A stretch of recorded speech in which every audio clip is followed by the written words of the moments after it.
The fluorescent lights in our office always flickered around 4:45 p.m., like they were protesting the start of another late night. Usually, I stayed until 8 or 9, long after everyone else had gone home, tying up loose ends no one else wanted to handle. But on that Thursday evening, something inside me snapped in a way I didn't fully understand yet. My name is Mandy Fletcher. I'm 42 years old, and until that night, I'd been convinced that loyalty and hard work guaranteed stability. Turns out, loyalty in corporate life only matters when it benefits someone else. The moment that changed everything happened at 4:52 p.m. I was sitting across from my boss, Grant Saunders, who was scrolling through emails on his phone while I finished presenting the quarterly improvements I'd personally spearheaded.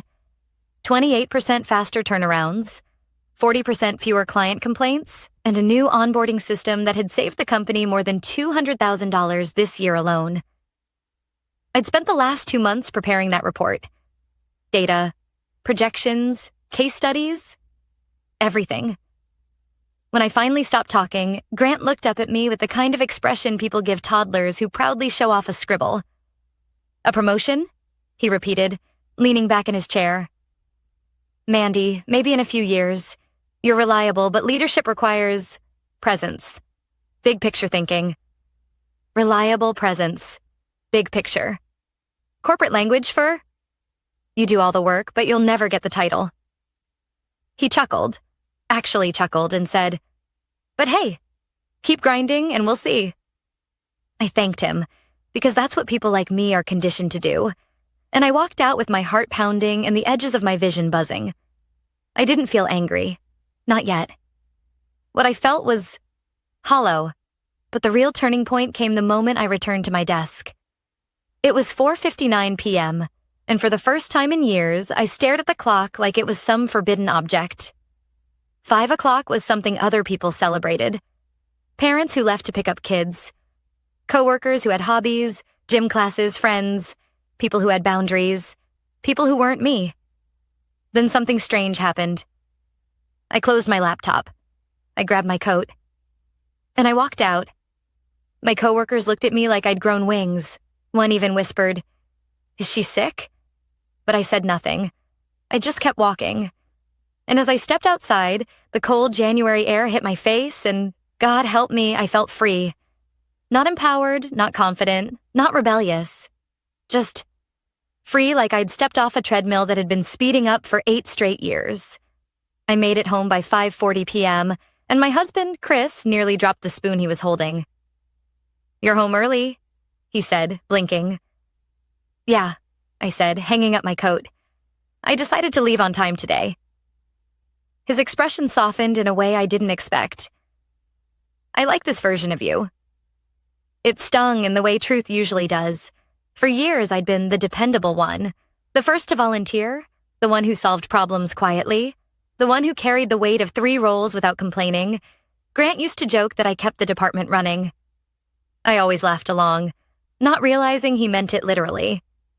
But that night, as Chris and I cooked dinner together, something we hadn't done in months, I realized how much of my life I'd traded for stability that wasn't even real. I slept well for the first time in weeks. The next morning, I still arrived early, but not early enough to clean up everyone else's chaos before the day started. At 8:58, I walked into the bullpen with a coffee and my hair still damp from the shower. People actually stared.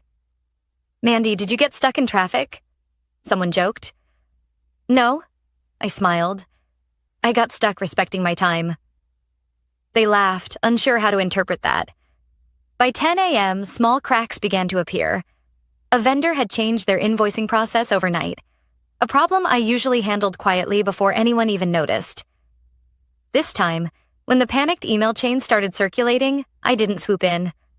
I just watched. At noon, a client complaint escalated because the support team didn't know the correct workaround in the system. Another thing I usually handled. And by 3 p.m., our biggest client, Atlas Dynamics, sent a furious message that they'd been waiting 4 days for a contract revision that Grant had forgotten about. You know who always reminded him? Me. But I didn't this time. Because according to him, I wasn't ready for leadership. That was Thursday. By Friday afternoon, the stress in the office was visible. People rushing, Phones ringing, Slack messages firing like arrows in every direction I left at 5 p.m. again. And that was when the universe finally decided to reveal its hand. 2 days later, Sunday morning, I woke up to 38 missed calls, most from Grant. Some from corporate. 3 from the CEO, and 1 from a number I didn't recognize. I stared at my phone, heart pounding, knowing without a doubt. This wasn't about a lost file or a delayed email. Something much bigger had broken. And I wasn't sure if I was the cause or the solution. But I knew one thing. They had finally realized what happened when I stopped doing all the invisible work they never once appreciated. When I finally sat up in bed that Sunday morning, the first thing I felt wasn't fear. It was disbelief. 38 missed calls? I rubbed my eyes, wondering if I'd somehow pocket-dialed my way into a crisis. But no. Every call was real. Every voicemail was real. And every message had the same nervous, frantic tone. Mandy, call me. ASAP. The last voicemail was from Grant. His voice shook. Mandy, we need you. Please call me back. As soon as you get this. I stared at the phone for a long moment. For years, I'd jumped the second my phone buzzed. Nights, weekends, even during anniversaries and birthdays. For years, I'd been told that I was so reliable that they could always count on me. And now, after 1 week of not overworking myself, they were in full meltdown. I set the phone down without calling back. Instead, I walked into the kitchen where Chris was pouring coffee. "You're quiet," he said, glancing at me. "Everything okay?" I hesitated. "Work called. A lot." He raised an eyebrow. "Let me guess. They've finally noticed you're not running the entire department by yourself anymore?" I exhaled slowly. It looks like it. He placed a mug in front of me and sat down. "You don't owe them your Sunday." And he was right. For the first time, I actually believed it. Still, 38 missed calls. Something serious had happened. Around 10 a.m., my friend and coworker, Lila, sent a text. "Lila, call me, I'm begging you.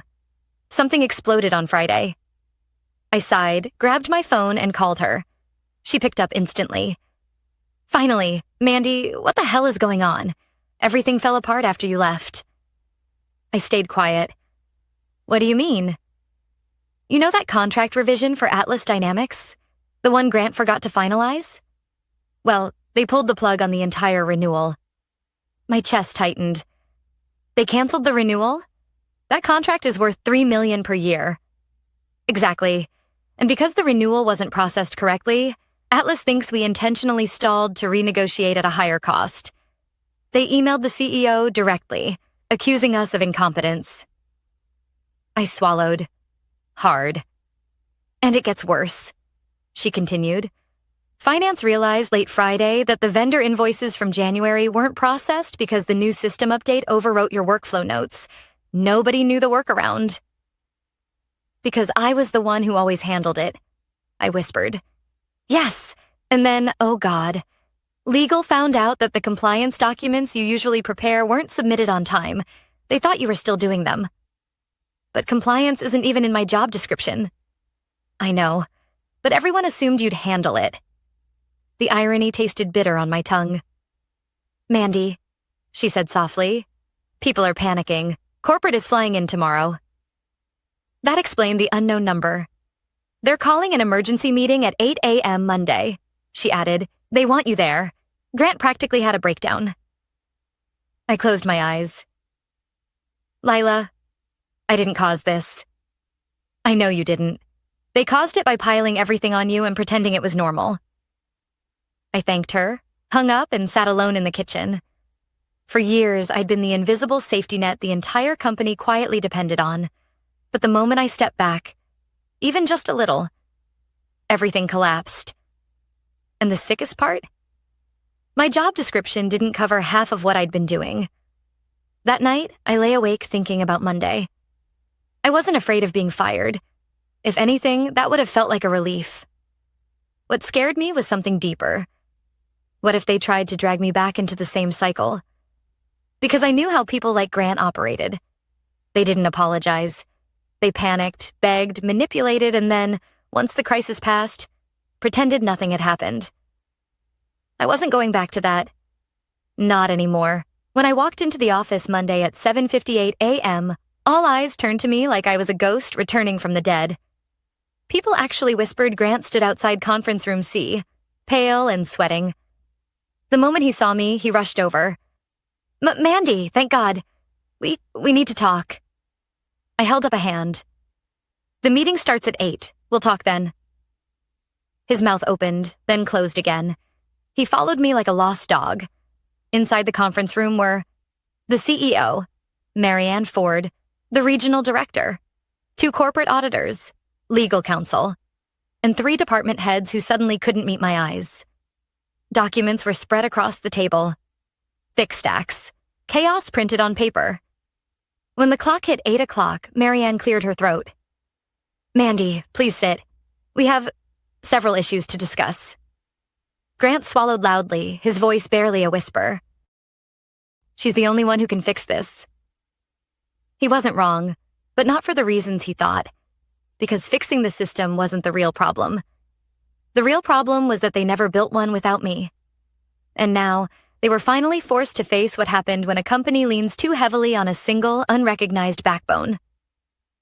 As I sat down and folded my hands, I realized this was no longer their emergency. It was my moment. The moment everything shifted. The conference room felt colder than the rest of the office, like the air conditioning had been cranked up just for this emergency. Everyone looked tense, wide eyes, stiff shoulders, tapping pens. I'd been in plenty of high-pressure meetings, but never one where every single person seemed terrified of me walking out. I took my seat slowly, letting the weight of the moment settle. The CEO, Marianne Ford, didn't waste time. Mandy, she began, folding her hands. We're in a serious situation. Several critical failures occurred last week. We need to understand what happened. Her tone wasn't accusatory. It was careful, almost diplomatic. That alone told me how bad things were. I nodded. I'm listening. Before Marianne could continue, Grant blurted out, It all fell apart because Mandy wasn't here. She handles these things. I turned my head sharply, giving him a look that shut him up instantly. Marianne's eyes flicked to him, unimpressed. Grant, we will get to you. For now, Mandy, could you walk us through your typical responsibilities? There it was. The question I had waited 8 years to hear. I opened the binder I'd brought with me. A binder I didn't need, but one that made a point. Inside were printed pages of my job description, with the company logo stamped on each page. This, I said, sliding the first page onto the table, is what I'm officially responsible for. Everyone leaned in, a few brows lifted. And what I actually do? I continued. Well, that's different. The room grew still. I began listing everything I'd handled over the years. By the time I finished, the regional director was staring like he'd just witnessed a ghost. You did all that? He asked quietly. I nodded. And how much of that, Marianne asked carefully, is part of your job description? Very little, I replied. A hush fell around the room. Even the auditors paused their note-taking. I continued. For years, I took on more and more because nobody else knew how to do these tasks. And instead of fixing the gaps, management relied on me to plug them. Marianne shot a sharp look at Grant. He shifted uncomfortably. Mandy's always been reliable. That's not a compliment, Grant, I said softly. It's a warning sign. One of the auditors cleared his throat. Can you explain last week's failures from your perspective? Sure, I said. Let's start with Atlas. I explained, clearly methodically, how the contract revision had been left forgotten because Grant never followed through. Then I detailed how the vendor invoicing error happened because the system update wiped my notes. And since no one else had ever learned the process, everything stalled. Then the compliance failure, because the documents had been handed to me unofficially, despite not being in my scope. And finally, the escalation breakdown, because the department's roles were a mess and I'd been the patchwork solution for years. Every point was factual. Calm, professional. but the consequences were devastating. Marianne leaned back, processing everything. So the root issue is not Mandy's absence. The issue is that our systems rely too heavily on one person. And that person isn't me, I said. It's whoever is willing to take on unpaid labor. Silence, complete silence. Grant looked like someone had kicked his chair out from underneath him. Mandy, Marianne said after a long pause, I need you to understand how serious this is. Atlas is threatening to terminate the entire contract. We stand to lose $3 million a year, and they've requested you specifically for a meeting tomorrow. I blinked. Why me? Because you're the only one who seems to understand their needs. Of course. Of course they wanted me now. I took a slow breath. I'm willing to help, but I won't walk back into the same situation. What do you mean? Marianne asked. This company has taken advantage of my loyalty, my time, my skills. I've sacrificed years of weekends, nights, and holidays. And what did I get? A laugh when I asked for a promotion. Grant flinched. I'm not angry, I continued. I'm done. Marianne leaned forward. Mandy, what do you want? There it was, a question I never thought they'd ask. For starters, I said, steady and calm, I want clear boundaries, clear responsibilities, real support, and recognition that matches the work I do. The room held its breath. And if that's not something this company is willing to provide? I looked at Grant, then back to the CEO. Then you'll need to find someone else to put out fires you didn't plan for.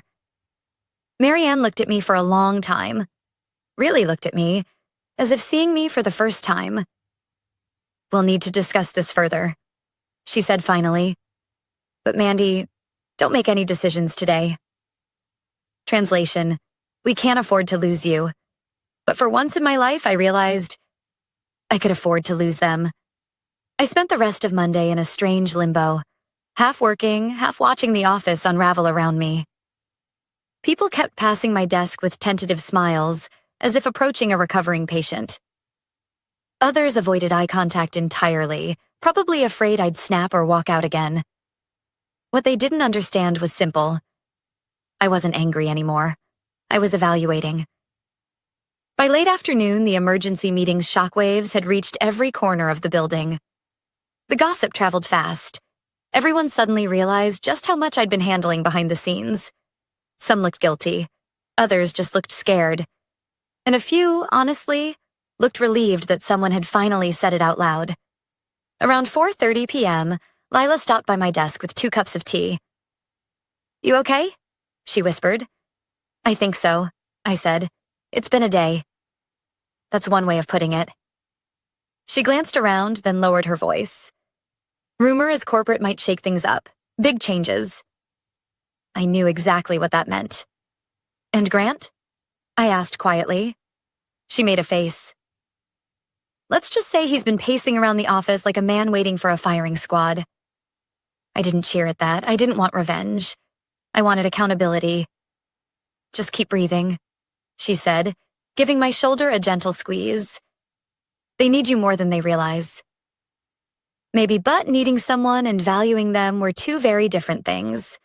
At 4:58 p.m., right as I was shutting down my computer, an email from CEO Marianne Ford popped up. Subject: Please see me before you leave today. Urgent. I hesitated. I didn't owe her my evening. Not anymore. But something told me this wasn't a conversation I could or should delay. I walked to her office, knocked once, and she waved me inside immediately. Mandy, she said, standing rather than sitting. Thank you for coming. Her posture was stiff but not hostile. It reminded me of someone preparing for a conversation they should have had a long time ago. Close the door, please. I did. There was a long silence before she spoke. I reviewed everything you said in the meeting, and I spoke with legal, compliance, finance, and operations. She paused. They all said the same thing. I didn't respond. I wanted her to say it. You've been carrying responsibilities that should have been split between at least 3 departments. There it was. The truth. Finally. And, she added, rubbing her temples. It's clear Grant has been using you as a crutch instead of managing properly. My heart thudded once. I'm not here to get anyone fired. I know, she said. But this is bigger than Grant.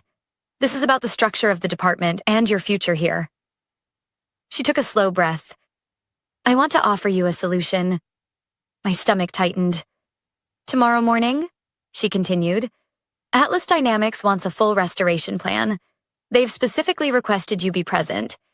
If we handle that meeting correctly, we can not only save the contract, we can also rebuild our relationship with them.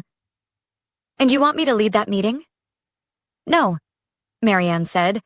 I want you to lead the department. I blinked. Hard. What? We're creating a new role, Director of Operational Strategy. Full authority to restructure the processes, delegate responsibilities, and ensure no single point of failure ever happens again. I stared at her, unsure if I should laugh, cry, or walk out. She continued, It comes with a 30% salary increase and 2 additional hires of your choosing. You'd report directly to me.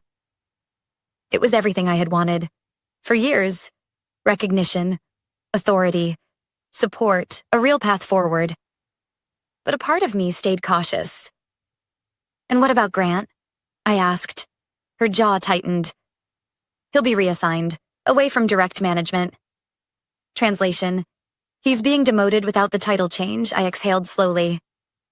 Marianne, you're offering a big change after one crisis. Are you sure this is about improvement and not panic? She met my eyes. Both can be true, but one thing is certain. We can't run this company without someone who actually understands how it works. That hit harder than I expected. I'd spent so long feeling invisible that hearing the truth spoken so plainly nearly felt unreal.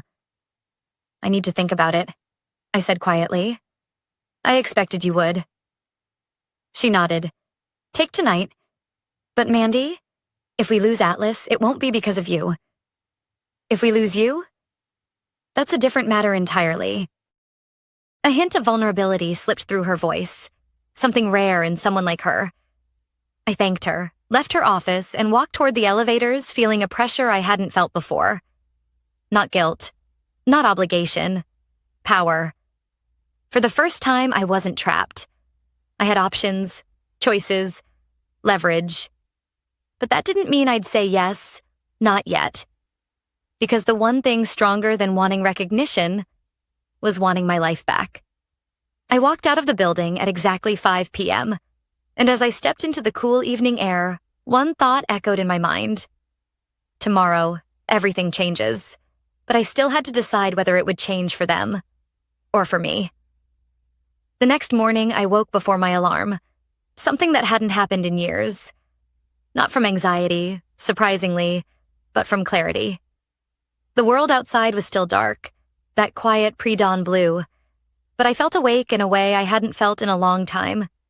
Today would determine the rest of my career, and for once I wasn't afraid of that. Chris brewed coffee while I got ready. He watched me quietly, the way people do when they sense someone is standing at a crossroads. Big day? He asked. I nodded. They want me to lead the Atlas meeting. And the new position? Still deciding. He came closer, resting a hand on my shoulder. Just promise me you'll choose what's right for you, not what's right for them. I smiled. I will. But even then, I wasn't sure which option that would be. When I arrived at the office, the tension was thick enough to taste. Everyone knew Atlas Dynamics could make or break our quarter.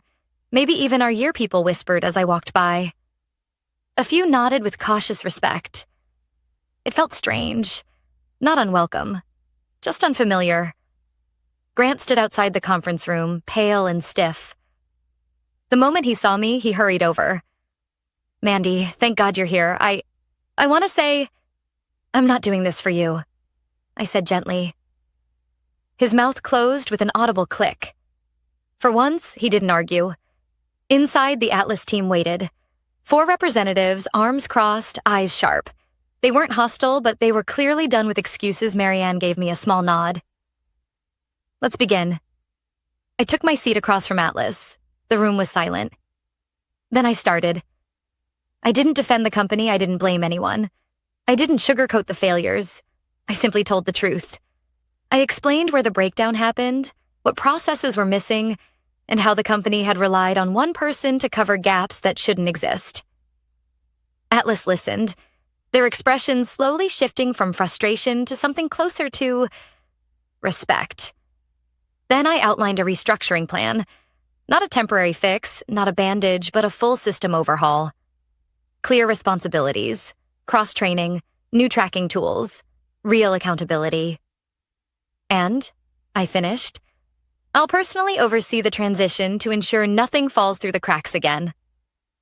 The room stayed quiet for a long moment. Finally, the Atlas director leaned back in his chair. "Mandy," he said slowly, "this is the first honest explanation we've heard. You clearly know this company better than anyone." He exchanged a glance with his team, then nodded. "We're willing to continue the partnership, with the condition that you lead the restructuring." Marianne exhaled in relief. Grant looked like he might faint. I thanked them. They shook hands and the meeting ended. It was done. We had saved the contract. But now I had a different decision to make. After the Atlas team left, Marianne asked me into her office again. She closed the door behind us. "You made that look easy," she said. "It wasn't." "I know." She walked around her desk, lips pressed together. "Mandy, the position is yours if you want it. We need someone who sees the gaps and can fix them." I looked at her carefully. "Do you want systems fixed? Or do you want me to be the one holding everything together again?" She didn't flinch. "I want you to build a system where no one has to be you." That struck something inside me. Something I wasn't expecting. "I won't give you nights and weekends," I said. "I won't sacrifice my time with my family. I won't carry the weight of this company alone ever again." "You won't," she replied firmly. "You'll have a full team, real support, authority, and boundaries. And if things go wrong, then we solve them together. That's what leadership is supposed to be." For a moment, I just stood there, processing her words. 8 years. 8 years of being overlooked, dismissed, taken for granted. And now, here was the thing I had always wanted. Not the title, not the salary, not the recognition, but the chance to be valued without being exploited, the chance to build something better, the chance to actually live my life. I took a long breath. "Okay," I said. "I'll take the role." Relief swept across her face. "Good. I'm glad." I smiled, not triumphant, not smug, just steady. "But I'm doing this my way," I added. "There will be changes." "Good," she said again. "This company needs them." The restructuring wasn't easy. It took weeks of planning, new hires, hard conversations, and rebuilding trust. But slowly, methodically, things improved. Grant adjusted to his new role. He wasn't built for operations, and once that pressure was removed, he was surprisingly pleasant. Not close, but Civil Atlas stabilized. Other clients followed. My new team developed confidence, expertise, and independence. For the first time, I wasn't the only one who knew how things worked. But the biggest change wasn't at work. It was at home. I was home for dinner. I was present. I had energy again. I didn't dread Mondays. One evening, a few months later, Chris and I were sitting on the porch after dinner. He looked over at me and smiled. "You seem lighter," he said. "I feel lighter." He nodded. "I'm proud of you." I leaned back, watching the sunset melt into the horizon. "I finally learned something," I said quietly. "If you spend your life proving your worth to the wrong people, you'll forget your worth to yourself." He squeezed my hand. "And now?" "Now," I said, smiling softly. "They see what I always knew." And for the first time, I truly did.